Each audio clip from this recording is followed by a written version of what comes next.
مصعب اولاً میں یہ جاننا چاہوں گا آپ سے کہ اگر سورہ فاتحہ کے بعد کوئی صورت نہیں پڑھی اور ہاتھ کھول دیے اور پھر یاد آ گیا واپس باندھ لیے تو کیا اس پر سجدہ سہو لازم ہوگا؟ بسم اللہ الرحمن الرحیم. اتنے پر نہیں ہوتا, یہ اس وقت ہوتا ہے کہ جب آپ رکوع میں چلے جائیں. اچھا رکوع سے, بلکہ اس کو کہیں حد رکوع. حد رکوع یہ ہوتا ہے کہ آپ اتنا جھک جائیں کہ ہاتھ بڑھائیں تو گھٹنوں تک پہنچ جائیں. یہ حد رکوع کے ادنیٰ درجہ ہوتا ہے. اگر یہاں تک پہنچ گئے ہیں تو بس پھر سجدہ سہو ہے. حکم تو یہی ہے کہ ابھی آپ کھڑے ہو جائیں گے, حتیٰ کہ پورے رکوع میں چلے گئے تب بھی کھڑے ہوں گے, سورت پڑھیں گے, پھر دوسرا رکوع کریں گے. یہ دو رکوع نہیں کہلائیں گے, پہلے والا باطل ہو جاتا ہے, یہ ایک ہی رکوع کہلائے گا اور آخر میں سجدہ سہو ہوگا. ٹھیک ہے, دو کالرز ہیں. السلام علیکم.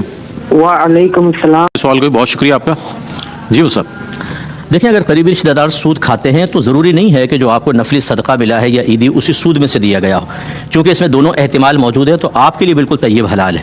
ہاں, ایک ہوتا ہے کہ برابر کے جو رشتہ دار ہوتے ہیں, بھائی بہن ہیں, سگے اور قریب یعنی بڑے بڑے عمر کے جو ہوتے ہیں, تو بچے ہوتے ہیں بڑے ہوتے ہیں, ان میں یہ ہو سکتا ہے کہ اگر وہ سود خور ہیں تو ان سے نہ لیا جائے, تاکہ ان کو احساس ہو کہ ہمیں غلط کام کر رہے ہیں. اگر وہ سود لے رہے ہیں اور آپ ان کی چیزیں لیتے جائیں گے, اگرچہ آپ کے لیے طیب حلال ہے استعمال کرنا, لیکن اس طرح آزادانہ ایک حرام کمانے والے سے اس کا ہدیہ لینا اس کو جرم پر دلیر کر دیتا ہے, وہ ایک الگ بات ہے. اور بچوں کو دے تو بہرحال بچے لے سکتے ہیں, ہے طیب حلال. اور نانی نے اگر بچوں کا فطرانہ ادا کر دیا ہے تو وہ ادا ہو جائے گا, والد صاحب کو بتا دیں, اور وہ بچوں کا ادا کر دیا ہے تو ویسے تو باپ پہ واجب ہوتا ہے, لیکن جب نانی نے کر دیا ان کی طرف سے ادا ہو گیا ہے تو ادا ہو جائے گا. ہو گیا. اچھا, دو کالرز مزید ہیں ہمارے ساتھ. السلام علیکم. جی اس وقت کیا کہیے گا؟ جی, اگر آپ وطر یا نوافل تہجد کے ساتھ پڑھنا چاہتے ہیں تو نوافل میں تو وہی ترتیب ہوتی ہے کہ پہلے 2 نفل پھر 3 وطر پھر 2 نفل بعد میں ہوتے ہیں, اسی ترتیب سے کر لیں.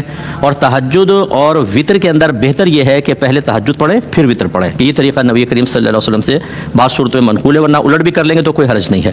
اور جو روزے چھوٹ گئے ہوتے ہیں, قضا کے روزے ہوتے ہیں, ان میں کوئی ترتیب لازم نہیں ہوتی کہ اکٹھے آپ کو ایک ساتھ کرنا ہے, یعنی اکٹھے کرنا کوئی لازم نہیں ہے.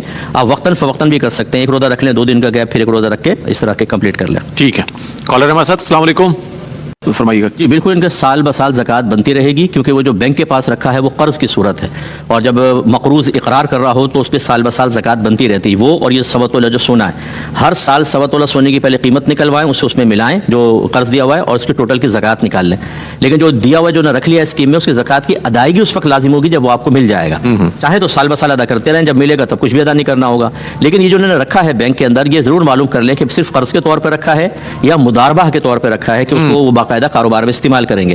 اگر مداربہ کے طور پر ہے تو پروفٹ حلال ہوگا, اور اگر قرض کے طور پر رکھا ہے تو وہ سود بن رہا ہے خالصتاً, اس پروفٹ میں سے ایک پیسہ بھی نہیں لے سکتے ہیں, اس کا احتیاط کریں. ٹھیک ہے, کالرز ہیں. السلام علیکم, بہت شکریہ. اس کا کیا کہیے گا؟ دیکھیں, ایک تو یہ پریمیم بانڈ چل رہا ہے 40,000 والا, یہ تو نہ لیں, کیونکہ اس پہ اگر آپ کا انعام نہیں بھی نکلتا تو آپ کو سود ملتا رہتا ہے, یہ حرام ہے. دوسرا جو پرائز بانڈ ہے کہ جو اس پہ کوئی ایسے پریمیم یعنی آپ کو سود وغیرہ نہیں مل رہا ہے, انعام نکل آیا تو ٹھیک, نہیں نکلا تو پورے پیسے واپس مل جاتے ہیں. اس میں پرائز بانڈ کی سیل پرچیز بھی جائز ہے, سیزن کے ٹائم پہ اس پہ پروفٹ رکھ کر بیچنا بھی جائز ہے, اور اگر انعام نکل آیا تو انعام بھی جائز ہے. اگرچہ بعض علماء اس میں اختلاف کرتے ہیں, لیکن ہمارے پاس دلائل ہیں کہ اس میں نہ جوا ہے نہ سود ہے, بالکل طیب اور حلال ہوتا ہے, اور یہ کر سکتے ہیں. باقی لاٹری کا جو مسئلہ ہے یہ جوا ہے خالصتاً, کیونکہ آپ لاٹری لیتے ہیں, اگر نہیں نکلی تو آپ کا پیسہ گیا. ہاں, ایک دوسری صورت ہو سکتی ہے کہ آپ کو کسی جگہ سے لاٹری کا ٹکٹ مل گیا, جیسے باہر والے ہوتے ہیں, کسی نے کہا تو لے لے یار یہ اس کو, بس میں نے لے رہا ہوں, آپ نے لے لیا, اب آپ نے تو کچھ پیسہ نہیں لگایا نا, اور اس میں وہ نکل آئی لاٹری, وہ آپ کے لیے پھر نور و نور ہے, جتنے کروڑوں کی ہو وہ آپ استعمال کر سکتے ہیں. ٹھیک ہے. سر 2 سوالات تھے, وہ یہ کہ قرآن کریم کی تلاوت جب نماز میں کی جاتی ہے, اکیلا اگر نماز پڑھ رہا ہے تو کتنی آواز میں کرے آدمی, یعنی خاموشی سے جیسے کہ وہ ہو؟ اور ایک اور بھی سوال آیا تھا, وہ بھی میں انشاءاللہ پیش کر دوں گا اس کے حوالے سے. دیکھیں, 5 نمازیں ہوتی ہیں جس میں 3 جہری ہیں اور 2 سری ہیں. فجر, مغرب, عشاء, یہ جہری نمازیں کہلاتی ہیں, اور ظہر عصر سری نمازیں کہلاتی ہیں. منفرد آدمی میں کو سری میں تو سر واجب ہے. اگر اس میں ایک آیت بھی اتنی بلند آواز سے پڑھ دی کہ جہر بن گیا, اور جہر کی مقدار یہ ہے کہ 5-6 آدمی ادھر 5-6 آدمی ادھر ہوں تو آرام سے سن لیں, تو سجدہ سہو لازم ہو جائے گا. اور اگر یہ جہری نماز پڑھ رہا ہے تو اس میں منفرد کو دونوں چیزوں کا اختیار ہے, چاہے سری پڑھ لیں چاہے جہر کے ساتھ پڑھ لیں. ٹھیک ہے. یہ کوشچن کیا تھا کہ ایک کتا ٹچ ہو گیا کپڑوں سے تو کیا کپڑے ناپاک ہوئے کہ نہیں ہوئے؟ دیکھیں, کتے کا لعاب تو ناپاک ہوتا ہے, لیکن ظاہری بدن پر اگر کوئی ناپاکی وغیرہ نہیں لگی تو کتے کا ظاہری بدن پاک ہوتا ہے. اب اگر خشک بدن لگ گیا تو آپ کے کپڑے پاک رہیں گے, اور اگر وہ گیلا تھا, اگر کنفرم ہے کہ کہیں سے جیسے گٹر کے پانی سے اٹھ کر آیا اور وہ لگ گیا تو پھر تو اس کی وجہ سے وہ ہوگا, یا وہ منہ کا اتنا حصہ کہ جس میں اپنے منہ سے کھجاتا ہے, دانت سے آپ نے دیکھا کھجاتا ہے, اگر وہ اتنا حصہ لگا ہے تو گمان ہے کہ شاید اس کا لعاب ہوگا, تب بھی پاک کر لینا چاہیے. اور اگر ایسا نہیں ہے, پاک پانی سے اٹھ کر آ کے اس نے لگا گیلا ہو گیا, تب بھی آپ کا کپڑا پاک رہے گا. یعنی کچھ صورتوں میں ناپاک ہوتا ہے, کچھ صورتوں میں پاک رہتا ہے. کالر ہے. السلام علیکم. وعلیکم السلام. جی جناب. میں یہ پوچھنا چاہتا ہوں کہ جیسے کہ ابھی ہم محرومین کے لیے پڑھائی کرتے ہیں تو اس کے لیے نیت کرنا ضروری ہے, اصالہ ثواب کے لیے بولنا ضروری ہے؟ ٹھیک ہے جناب, شامل کرتے ہیں آپ کے سوال کو. ایک اور کالر ہے. السلام علیکم. وعلیکم السلام. جی فرمائیے. ثواب کے لیے زبان سے الفاظ کا کہنا کوئی ضروری نہیں ہے، قلبی نیت کا، نیت۔ میں یہ پڑھ رہا ہوں یہ فلاں کو پہنچ جائے. ہاں زبان سے کہنا چاہیں، جیسے اجتماعیت ہوتی ہے تو اس میں ذرا زبان سے کہہ لیتے ہیں، اکیلے آپ ہیں بس فقط دل میں نیت کر لیں، انشاءاللہ ثواب ایصال ہو جائے گا. اور جائے نماز پہ ہم نماز پڑھتے ہیں وہ ایسا کوئی مقدس نہیں بن جاتا کہ اب اس کو کہیں ڈالنا یا کوئی کسی اور کام میں استعمال کرنا منع ہو. کپڑے بھی تو پہنتے ہیں ہم لوگ، جائے نماز سے زیادہ ہمارے کپڑے استعمال ہوتے ہیں اور نماز پڑھتے ہیں ان کپڑوں کے اندر، لیکن کیا کرتے ہیں پھر بعض اوقات تو پوچھا بنا لیتے ہیں اس کا. بالکل ایسے ہی. تو جائے نماز کا ادب اپنے ذہن میں رکھیں، ٹھیک ہے، لیکن شریعت کا مطالبہ یہ نہیں ہے کہ اس پہ آپ نماز پڑھتے تھے تو اب اور کسی کام میں یوز نہیں کر سکتے. بالکل. آپ اسے کسی جگہ بچھا سکتے ہیں، کپڑے کے اوپر چڑھا کے اوپر سے وہ کپڑا چڑھا لیں، چلے وہ نرم کام کرے گا. اس طرح کے کاموں میں استعمال کیا جا سکتا ہے. ایک سوال مصعب یہ بھی آیا تھا، مطاف میں جب طواف کا آغاز ہوتا ہے تو حجر اسود کی طرف استلام کیا جاتا ہے بسم اللہ اللہ اکبر کر کے، تو 6 چکر تو ہو گئے، 7ویں میں بھی وہ پوچھ رہے ہیں کہ 7ویں میں کرنا پڑے گا چونکہ 7ویں کے بعد تو ختم ہے آخری جو. جی ہاں، طواف میں ہمیشہ یاد رکھیں کہ چکر 7 ہوں گے، استلام 8 ہوتے ہیں. اچھا استلام. ہاں، یعنی یہ 7واں چکر کمپلیٹ کر کے بھی استلام کرنا ہوتا ہے، لیکن سنت ہے، چھٹ گیا تو کچھ پہ دم وغیرہ لازم نہیں ہوگا، لیکن ہمیشہ طواف میں 7 چکر اور 8 استلام. ٹھیک. ایک اور کالر ہے. السلام علیکم.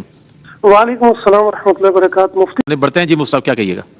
دیکھیں، خون اگر سرنج کے ذریعے نکالا تو چونکہ مقدار بہت زیادہ ہے تو وضو تو بریک ہو جائے گا، لیکن روزے کا ٹوٹنے سے کوئی تعلق نہیں ہے. حتیٰ کہ آپ بلڈ بھی دے سکتے ہیں حالت روزہ میں، جیسے ہم دیتے ہیں بعض اوقات، لیکن اس میں یہ ہے کہ خود روزہ دار کو اتنی نقاہت نہ ہو جائے کہ روزہ پورا کرنا مشکل ہو. اگر ایسا نہیں ہے تو بلڈ تک دے سکتے ہیں، روزے پہ فرق نہیں پڑتا، لیکن وضو بہرحال ٹوٹے گا. اور موسیقی کے بارے میں اختلاف ہے. ایک تو ہے کہ سمپل موسیقی کو گانا وغیرہ ہے ہی نہیں یہ تو بلا ضرورت سبھی منع کرتے ہیں کہ اس کی ضرورت نہیں ہے. ایک ہوتا ہے موسیقی ہے اور عارفانہ کلام کے ساتھ ہے، پاکیزہ کے جیسے قوالی وغیرہ ہوتی ہے. اس میں اختلاف ہے علماء کا کہ کہتے ہیں کہ موسیقی اصل میں دل میں نفاق پیدا کرتی ہے، خرابی پیدا کرتی ہے. اب اگر مبارک چیز کے ساتھ آئے تو بہرحال میوزک کی ایک تاثیر ہوتی ہے، اور یہ میوزک اس مبارک کلام کی تاثیر کو بڑھا دیتا ہے. لہٰذا اب یہ اس کے مضر اثرات نہیں آ رہے کہ دل میں نفاق پیدا ہو یا خرابی پیدا ہو، اس لیے جائز. تو ایک طبقہ اس اعتبار سے موسیقی کو جائز کہتا ہے. تیسری صورت یہ ہے کہ موسیقی ہو اور ساتھ میں فحش گانے وغیرہ ہوں، اسے بالاتفاق سبھی منع کرتے ہیں.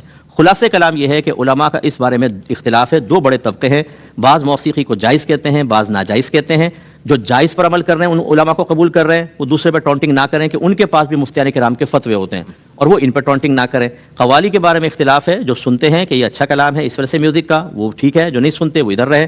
باقی وہ موسیقی جو دل میں ہیجان پیدا کر دیتی ہے، ساتھ میں فحش گانے، اس کے حرام ہونے میں کسی کا اختلاف نہیں ہے. ٹھیک ہے. ٹھیک ہے.